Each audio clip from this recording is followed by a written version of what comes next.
வெற்றிவேல் முருகனுக்கு அரோகரா. Hello friends, அனைவருக்கும் வணக்கம். இது நம்ம வீட்டில் வேல்மாறல் வழிபாடோட 9வது நாள். 3 டேஸ் வீடியோஸ் கண்டினியூ கொடுக்க முடியல. என்னோட ஹஸ்பண்ட் தான் வேல்மாறல் வழிபாடை செஞ்சுட்டு வந்துட்டு இருந்தாங்க.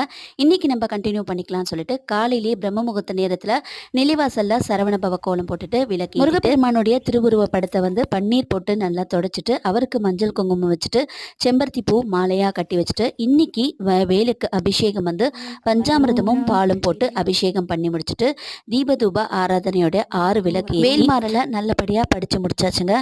அதுக்கு நெக்ஸ்ட் பார்த்தீங்கன்னா, நம்ம வீட்டில் கண்டிஸ்டி படாமல் இருக்கிறதுக்கு இந்த மாதிரி உருளி பூ வைக்கணும். அதுக்கு அடுத்தது இந்த மாதிரி ஒரு எலுமிச்சை பழத்தை நல்லா மஞ்சள் தடவிட்டு அதுக்கு மேலே நல்லா குங்குமமும் நல்லா தடவிட்டு நிலைவாசலில் நம்ம வச்சு விட்டுட்டோம்னா நமக்கு வர கண்டிஸ்டிகள் எல்லாமே எலுமிச்சை பழம் வைக்கிறதுனால கண்டிஸ்டி வராமல் தடுக்கும். இது ஞாயிற்றுக்கிழமை, செவ்வாய்க்கிழமை, வெள்ளிக்கிழமை, அமாவாசை, பௌர்ணமி இந்த மாதிரி நாட்களில் கட் பண்ணி வைக்கலாம்.